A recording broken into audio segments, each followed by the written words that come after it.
Muy buenos días a todas. Quiero presentaros un libro, el libro Contra la Democracia, realizado por los grupos anarquistas coordinados. Es un libro que está prohibido en la democracia española. El libro Contra la Democracia es un libro prohibido. No lo vais a encontrar en librerías como Espasa, como la FNAF, en fin, no quiero hacer publicidad, mucha publicidad, ni en grandes ni en pequeñas librerías.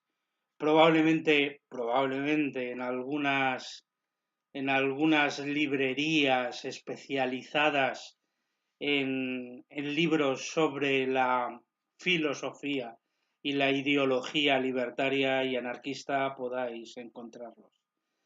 Voy a realizar una lectura completa del libro en varios capítulos, en varios vídeos, para presentároslo completamente leído como otra manera de darle forma a otra manera de llegar a las gentes desde este libro que es maravilloso, que invita a reflexionar muy al margen de las lógicas, de los predicados, de las prédicas, de los profesionales de la política y de todas esas lenguas de alquiler bien pagadas que sirven a este sistema y a esta democracia parlamentaria representativa como el Sancta Sanctorum de la máxima forma de organización social, política y económica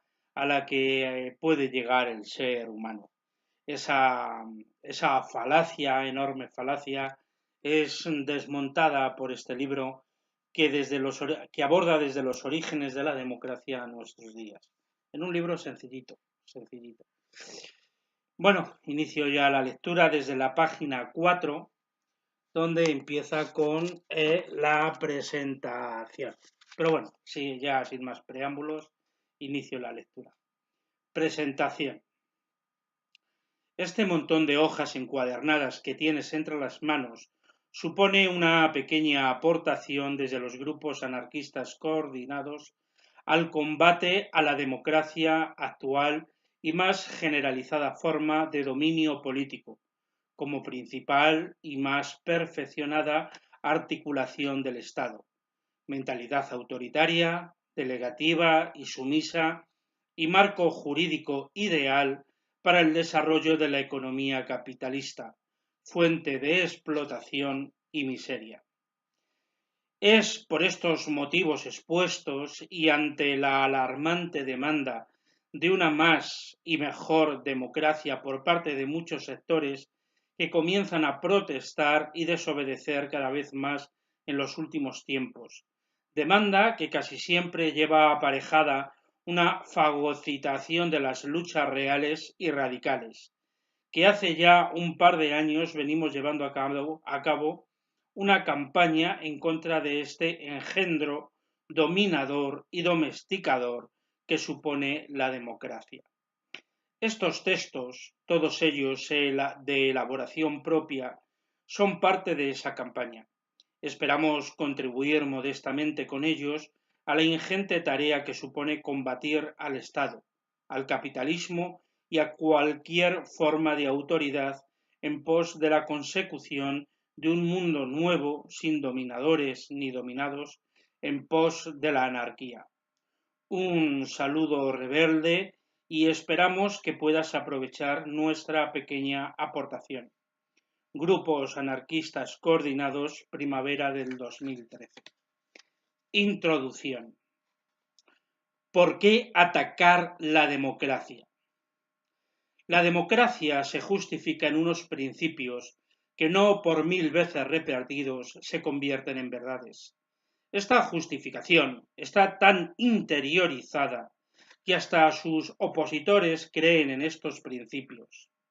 La idea inculcada de la bondad de este régimen en el pensamiento de la población y su inmovilidad nos sitúa ante la imposibilidad del cambio.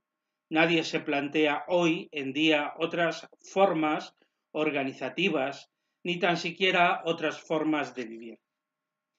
A nosotras, las hijas de la democracia, nos han dicho que este es el mejor de los regímenes. Nuestros padres y abuelas vivieron bajo un sistema donde la coacción y la represión eran más directas. Y ahora que se han suavizado las formas, estamos obligados a aceptarlo desde nuestro nacimiento. ¿Por qué nosotras vamos a ser una generación más empobrecida que las anteriores sin haber una guerra de por medio? Por la situación a que nos ha llevado el irremediable devenir impuesto por su sistema. La libre asociación en la que dice fomentarse no es tal, ya que desde que nacemos estamos obligadas a pertenecer a este régimen sin posibilidad de elegir otra forma de vida. No nos asociamos libremente con las instituciones de enseñanza, ya que no es legal aprender de otra manera. Y nos asociamos libremente al trabajo, porque no controlamos lo que producimos, ni consensuamos el horario, ni tenemos capacidad para organizarnos con los compañeros y compañeras. El sufragio universal, concepto a lo largo de la historia, que a lo largo de la historia se ha encumbrado como victoria de cada vez más partes de la población, se pone en cuestión a sí mismo. Siempre han dicho que el voto es libre cuando en realidad es una elección limitada, porque la conciencia no es libre, está supeditada a la propaganda del régimen imperante y la cultura defendida por los grupos de poder. También niega la libertad en el sentido de que se reduce a opinar sí o no, o qué partido nos va a gobernar, negando la posibilidad a desarrollar otras propuestas de convivencia. ¿Y por qué es anónimo? ¿No hay libertad de expresión? En democracia dejamos nuestros intereses, la satisfacción de nuestras necesidades y la organización de las relaciones humanas y de la vida en manos de otras. A través del voto se supone que elegimos a los que mejor pueden representar nuestros intereses. Pero aquí chocamos con la realidad. Los partidos políticos defienden sus propios intereses de acuerdo a las normas por ellos mismos establecidas. Buscan acumular cotas de poder político y económico para mantener su dominio e influencia sobre el resto de la sociedad. La crítica a los políticos ya es casi universal. La confianza en su justicia no existe y su utilización es sólo la prueba de la incapacidad personal y colectiva de resolver los conflictos, de su incapacidad de convencer. Las leyes tienen claramente intenciones económicas, con su afán recaudador, como pueden ser las multas o la reforma laboral o directamente la propia organización económica de la sociedad, mientras que al mismo tiempo se ejerce una labor represiva recortando libertades que supuestamente ellas dicen defender. Asociación, prensa, reunión. A la vez que la cada vez más extendida amenaza de cárcel, último código de circulación. De esta manera se nos convierte de seres humanos en ciudadanas, o consumidores, o usuarias, o clientes, según en qué ámbito de la vida nos encontremos, imponiéndonos unos derechos y obligaciones acordes a dicha dominación y, por tanto, relegándonos a ser mercancía política. El fundamentalismo democrático no solo se impone dentro de los territorios que domina, puesto que el capitalismo, para perdurar, necesita expandirse. Y lo hace intentando llegar a todo rincón del planeta, imponiendo la democracia, que es el mejor caldo de cultivo para su desarrollo. No se duda en emprender campañas bélicas contra territorios donde el capitalismo no esté arraigado, demonizando sus costumbres y cultura para buscar la aprobación de la población del país atacante. Impone un modelo de vida por la fuerza, tanto dentro como fuera de sus fronteras, mientras vende una falsa idea de libertad. Nunca antes ha habido tantos medios represivos y de control social al alcance de ningún régimen. Se hacen políticas en base a las necesidades del mercado. En democracia, nuestra elección a través del voto tiene como supuesto objetivo el apoyar un tipo de medidas políticas que nuestros gobernantes tienen que llevar a cabo, ya sean de izquierdas o de derechas. En el momento histórico que nos encontramos, las dirigentes políticas no tienen intereses opuestos, independientemente de su signo, ya que todos deben favorecer la estructura del Estado en la que el capital se desarrolla y aplicar políticas según las necesidades del mercado en lugar de las personas. Es más, en muchas ocasiones, los políticos son beneficiarios directos al pertenecer ellas mismas a la clase empresarial. Todas hemos sido testigos mudas de cómo el gobierno ha inyectado millones de euros a la banca mientras la mayoría de la gente no tiene trabajo o está sufriendo un desahucio.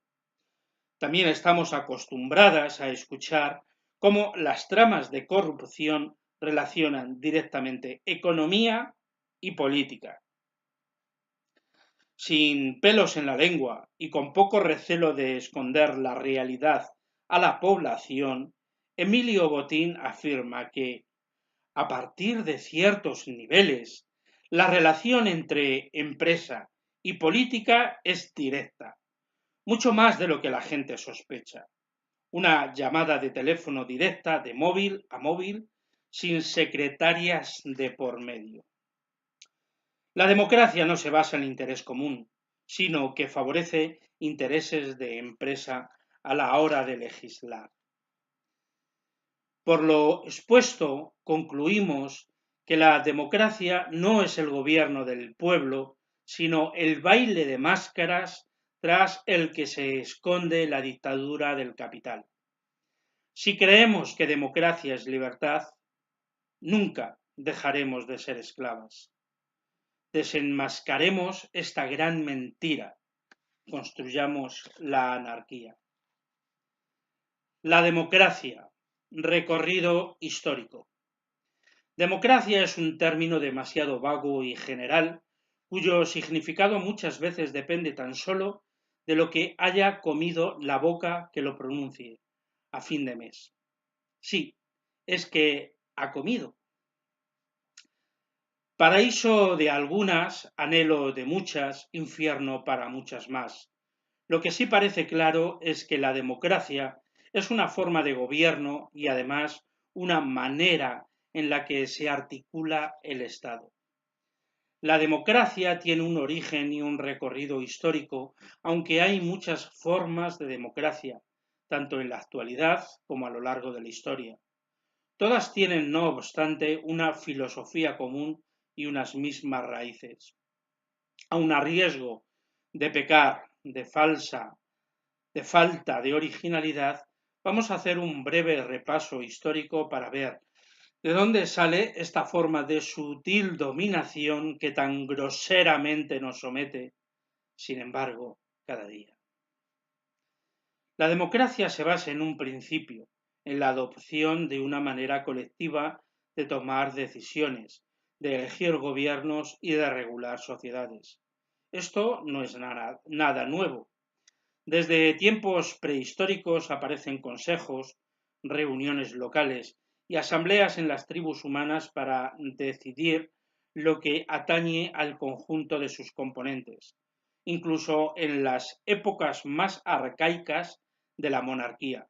El rey no podía tomar decisiones alegremente sin como mínimo, consultarlas con algún tipo de consejo, ya fuera militar, de sabios, de jefes familiares o de clan, etc. Y siempre debía respetar una tradición. Lo que cambia de unas formas de decir a otras, además de la nada baladí aparición y progresiva institucionalización de la autoridad, es el grado de sistematización y organización de dicha autoridad. Perdón.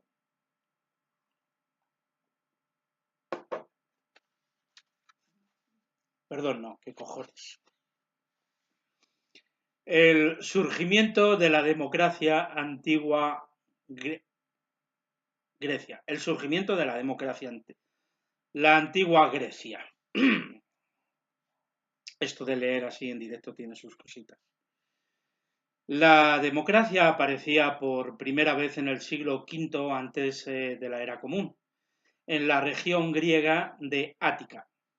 Tras la caída de la monarquía por causas poco claras y a manos de una rebelión popular, se iba a imponer una nueva forma de regulación y gobierno en la sociedad ateniense.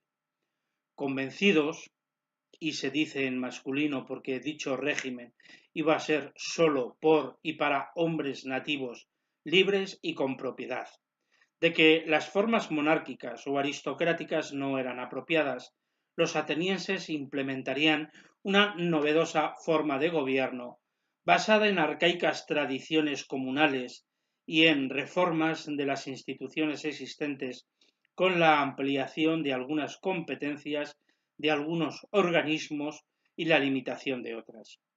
Aparecen así las magistraturas, que serían rotativas. Se le da más importancia a la asamblea comunal, aumenta el número de gobernantes, se limita sus competencias y la duración de su mandato, se equilibra su poder con el de observadores y jueces para tratar de reducir las arbitrariedades, etc.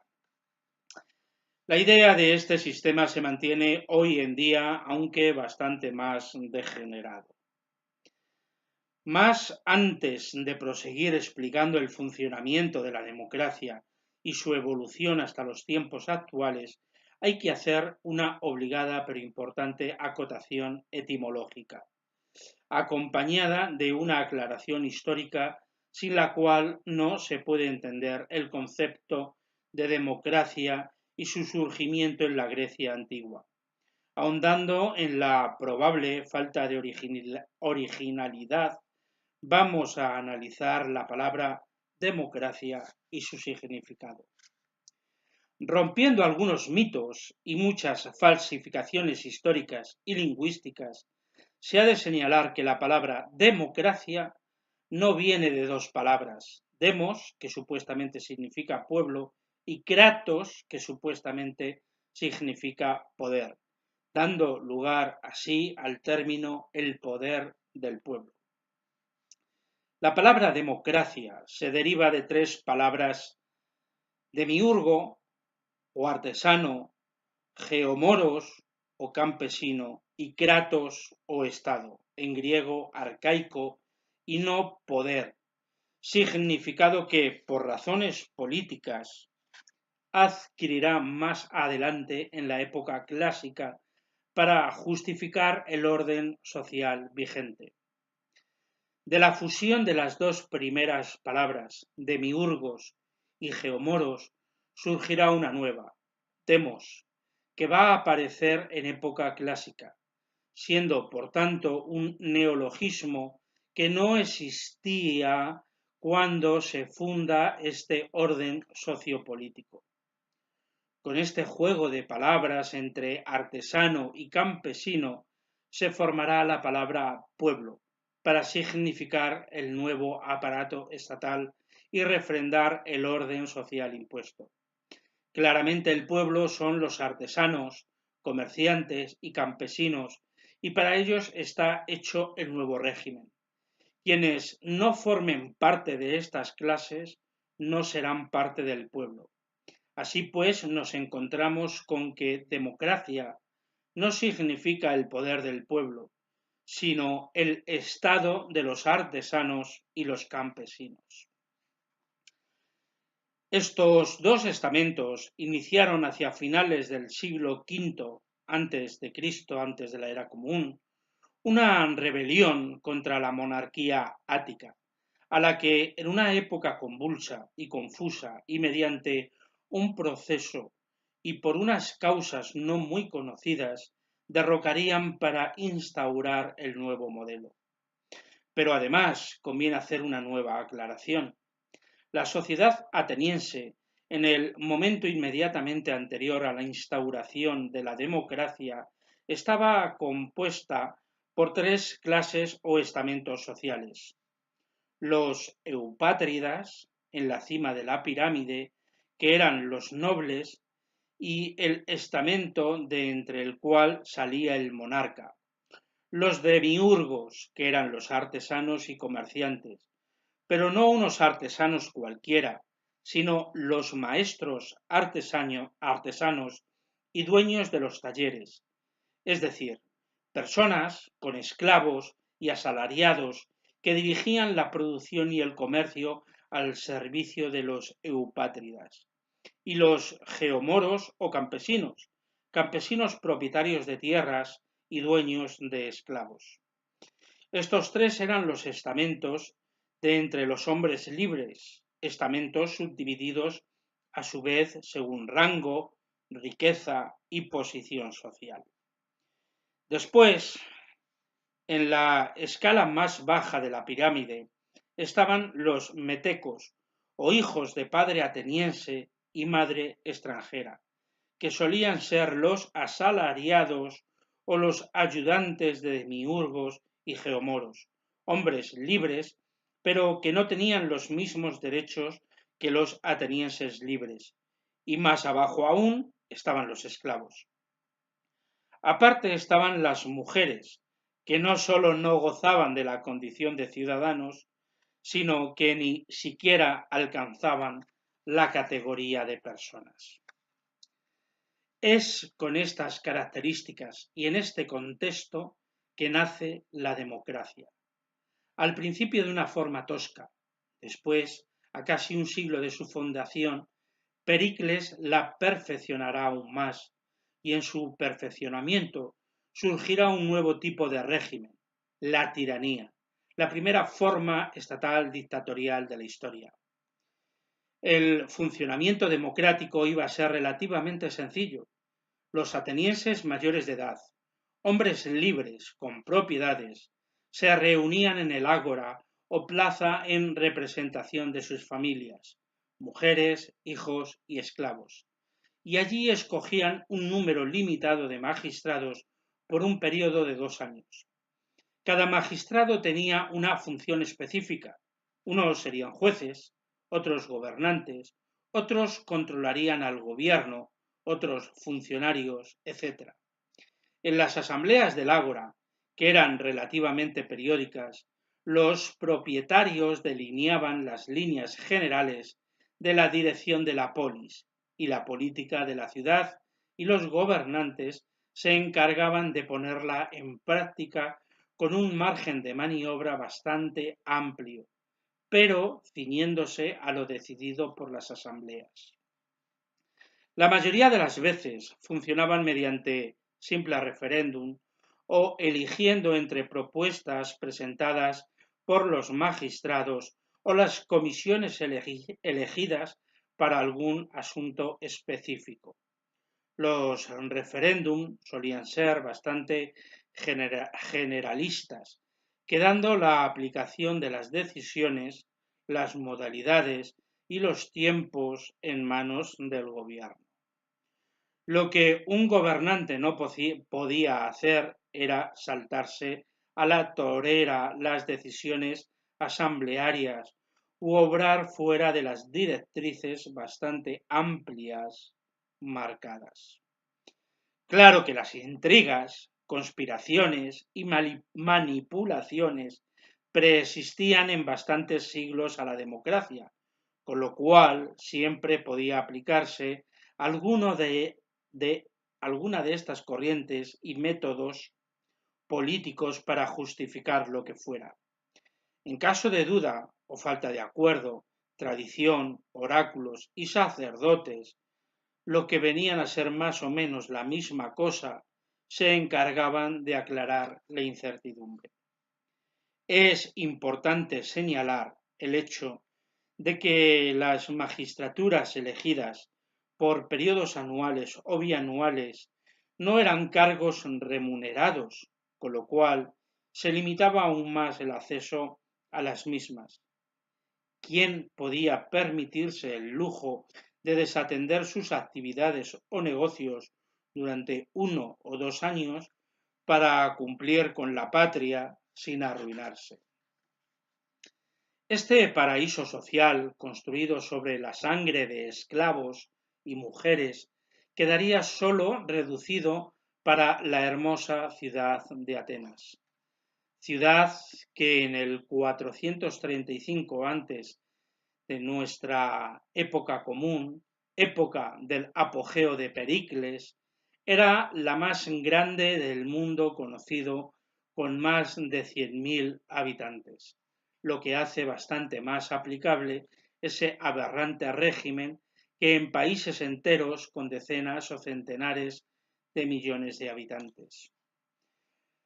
Para el resto solo quedaba el vasallaje, pues Atenas fue un imperio tan comercial como militar que sometió a sus vecinos y derrotó en tan enconadas como duraderas guerras a todos los demás imperios regionales rivales, a sus vecinos del sur, los lacedemonios, espartanos, para la posteridad, o a sus vecinos del este, los persas. Atenas llegó a liderar un auténtico imperio comercial, político y militar, basado en ligas y federaciones en las que imponía su hegemonía, que se extendía sin necesidad de la típica invasión militar al uso desde la actual Turquía a Girona a lo ancho y desde la actual Eslovenia a Túnez a lo largo. El cada vez más paulatino incremento de la autoridad y la solidificación cada vez más brutal del poder derivarían en sucesivas tiranías o formas estatales dictatoriales justificadas políticamente y dentro de unos márgenes jurídicos y políticos. A diferencia del antiguo régimen de los faraones egipcios, por ejemplo, justificado mediante la religión y con un poder ilimitado. Y a imperios puros y duros como el de Alejandro Magno, cuyos sucesores harían sucumbir el esplendor griego a manos de unos vecinos occidentales con la espada más larga, Roma, quien también habían empezado su glamour con una democracia a imitación de la griega, aunque aún más autoritaria y corrupta, que luego se les iría un poquito de las manos. El disparate continúa, de la Edad Media a la Revolución Inglesa. Como la historia no es lineal, sino aparentemente cíclica, y está llena de avances y retrocesos, nos encontramos con que la epopeya democrática sufrirá dos duros reveses que virarán su nave hacia puertos más dictatoriales. La primera fue la degradación democrática con Pericles, cuyo golpe de gracia sería dado después de un tal Alejandro, con espíritu tan viajero y conquistador como déspota. Con la democracia en los camposantos de la política, unos amigos latinos con una república que bien se podría considerar como democrática iban a aparecer en la escena del Mediterráneo y a conquistar gran parte del imperio de este mozo, Alejandro, que viviría rápido y moriría joven. Una poderosa república romana que se extendía militarmente mucho más allá de lo que Atenas hizo nunca, se reservaba la democracia para ella sola, imponiendo gobernadores locales al resto, pero respetando su estilo de gobierno. Esta república, poco tiempo después, y en un giro del guión propio de Star Wars, se convertiría en un imperio por los siglos de los siglos, siendo tan duradero su legado que una vez derrumbado a manos de la decadencia y las tribus bárbaras, se descompondría en un mosaico de reinos despóticos regidos por una mezcolanza entre el derecho romano y el derecho consuetudinario germánico. Gran regresión desde el punto de vista democrático que iba a tener un nuevo despegue siglos después de tumbada la República Romana, última democracia formal de la antigüedad. Concretamente, 15 siglos después, en el siglo XIV, después de Cristo, varias ciudades-estado se habían formado en el norte de Italia, fruto del comercio y la descomposición por guerras y otras perrerías de reinos más grandes. En ellas, una incipiente burguesía comercial, heredera salvando las distancias de aquellos demiurgos y geomoros, comerciantes, artesanos y campesinos de casi 2000 años antes, iba a instaurar un nuevo régimen, inspirado en la democracia anterior, en las formas de concejos comunales de la tradición medieval y sobre todo de la más poderosa razón de Estado. Bodino y Maquiavelo escribirían sendos e importantes tratados sobre cómo articular el Estado. Nuevas formas de democracia basadas en el mérito y el dinero se iban imponiendo en unas ciudades en cuyo gobierno se instauraba una asamblea comunal como representación de potentados electos que tomaban las decisiones en nombre del pueblo. Nos vamos acercando mucho a la realidad, a la actualidad, demasiado. Y de esos polvos, barridos por su tormenta de agua de los imperios y los primeros estados absolutistas, vendrían los lodos democráticos del primer parlamento merecedor de tal nombre, y de la primera república moderna de la historia, tras un baño de sangre que acabaría en guerra civil. El Reino Unido de la Gran Bretaña, que aún no Irlanda del Norte, obsequiaría a su rey, a la sazón de nombre Carlos, con una entrada para las mazmorras reales.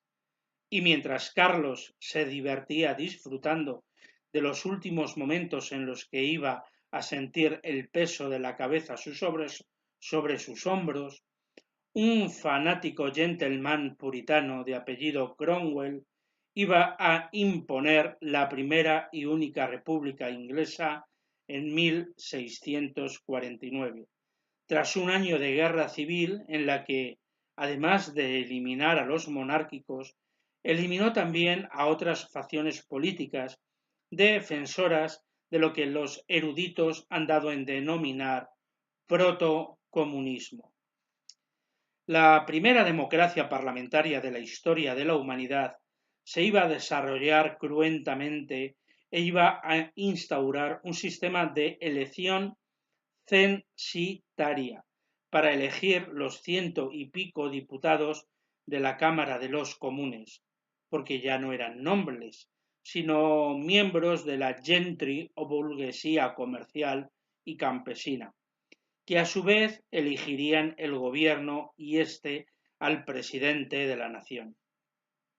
Esta iba a ser la inspiración y el inmediato antecedente histórico de la Revolución Francesa, dando la burguesía cercana al poder pero apartada formalmente de él un puñetazo en la mesa para reivindicar su papel dentro del Estado.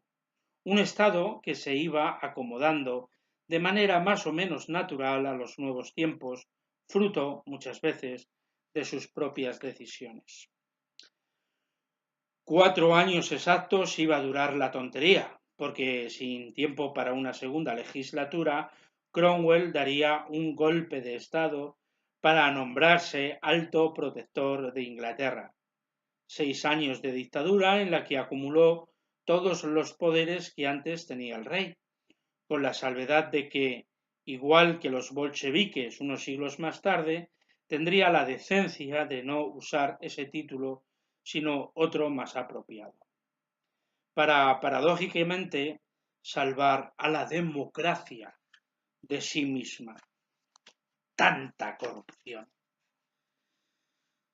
No se extendió el ejemplo, de momento, y el islote inglés volvió por sus fueros a una restauración democrática en la que Holanda pondría una dinastía al viejo estilo del porque yo lo valgo, y mi marina de guerra pega más fuerte.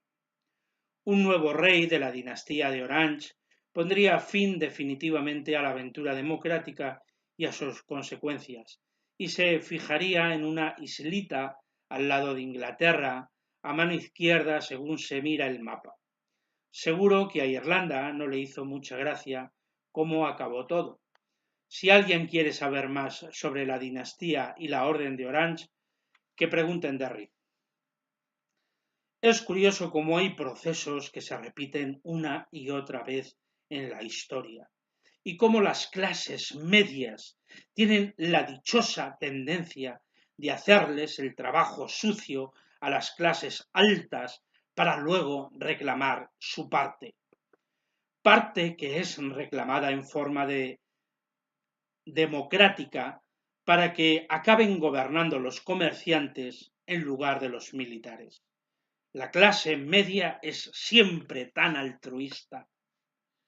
Pero las cosas cambian y se hacen más complejas. Y justo 100 añitos después, esas jóvenes colonias de ultramar iban a seguir el ejemplo de su hermana mayor Inglaterra y a instaurar una democracia muy similar y que también iba a convertirse en una potencia mundial.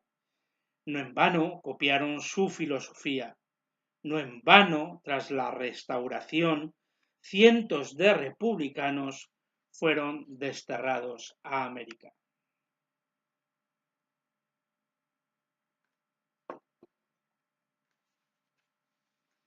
El disparate se consolida. Los jóvenes Estados Unidos, de los jóvenes Estados Unidos a la Revolución Francesa.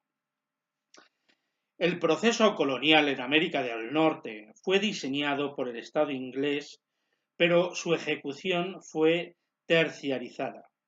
Se privatizó el proceso colonial y la corona a cambio solo recibía gloria e impuestos. Pero en las 13 colonias al sur del lago Michigan eran los propios colonos los que cortaban el bacalao. Ellos decidían sus formas de gobierno, de justicia y de organización social, rindiendo fiel vasallaje y pagando puntualmente cada año a Inglaterra, que se entrometía lo justo y necesario en el proceso. El hecho de que se viera a América en el imaginario colectivo como una tierra de libertad, a donde poder escapar de la tiranía y donde muchos cromwellianos y protocomunistas encontraron refugio, invitaba a crear nuevas formas de vivir y a una cierta experimentación. Las recién nacidas ideas del liberalismo político encontraban plena receptividad allí, derivadas del protestantismo más laïc inglés, republicanismo socializante y receloso de la autoridad estatal.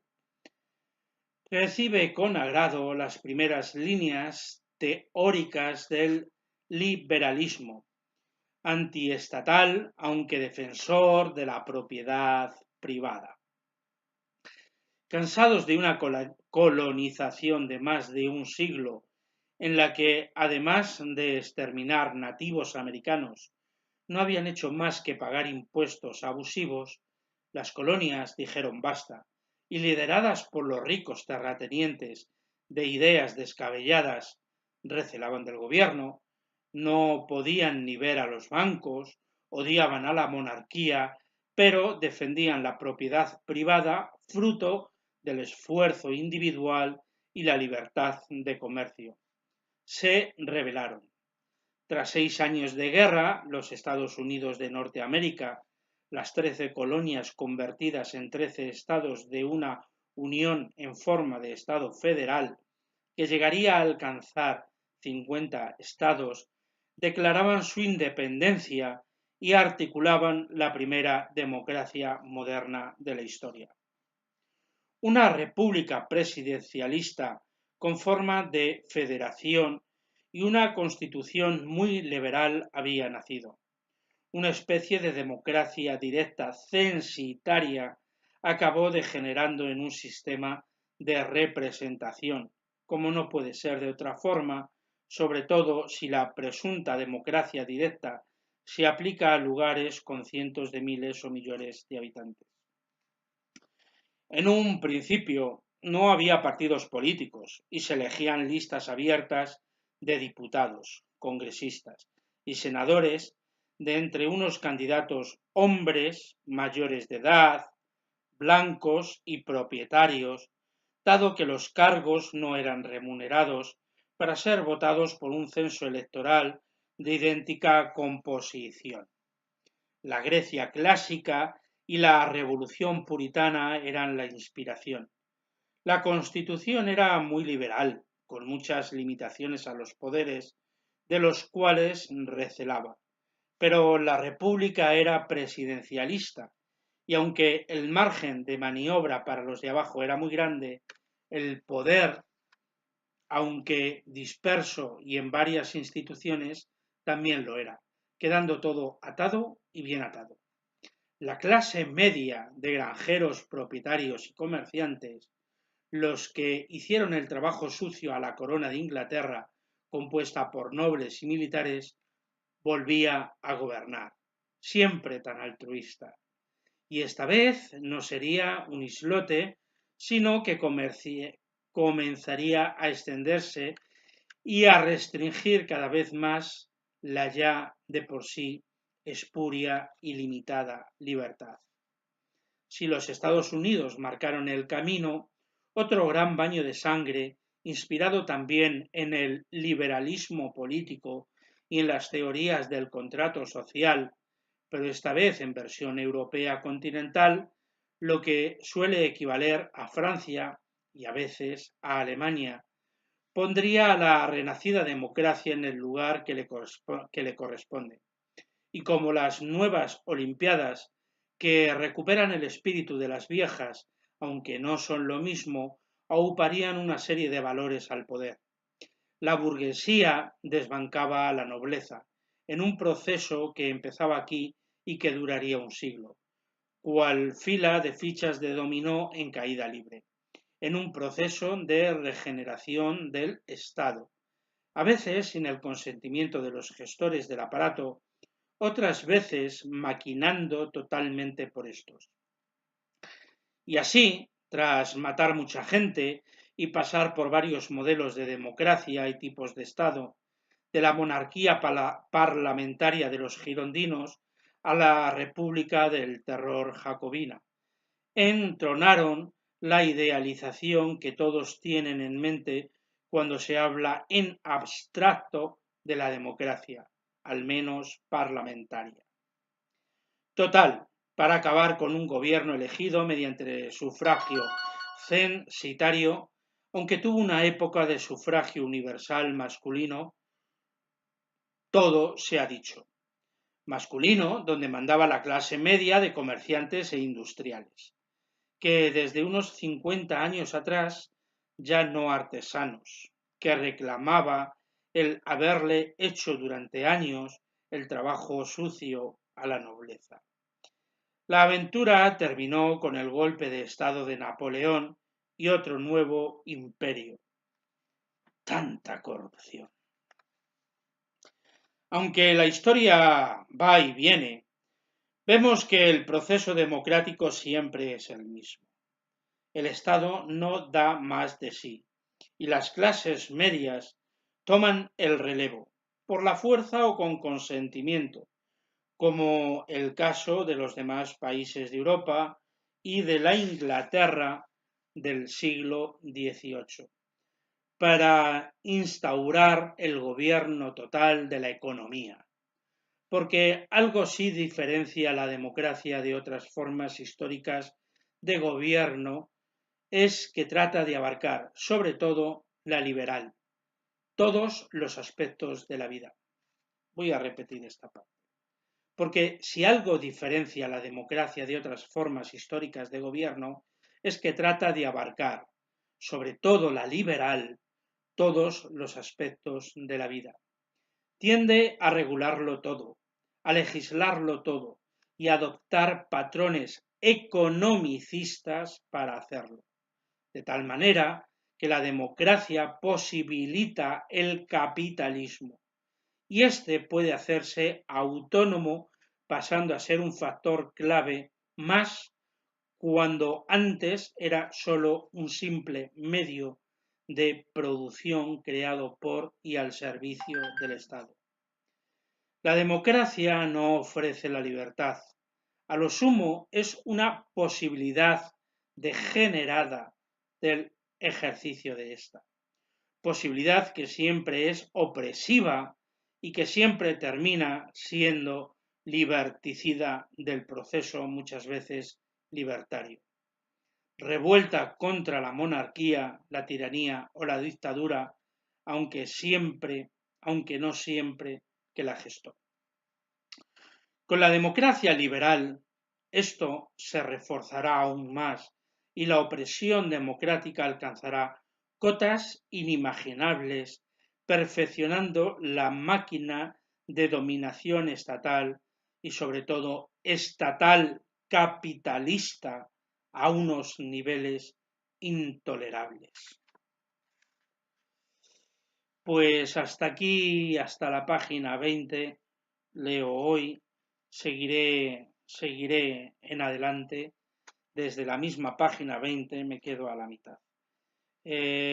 Espero que esta lectura os haya resultado interesante. El libro lo podéis encontrar desde luego en la red, en Google, contra la democracia en modelo PDF. Yo lo voy a seguir leyendo y presentando esta lectura. Muchísimas gracias y que disfrutéis de este vídeo, de otro que ya está colgado y del resto de vídeos que vengo colgando y de esta lectura. Venga, chao.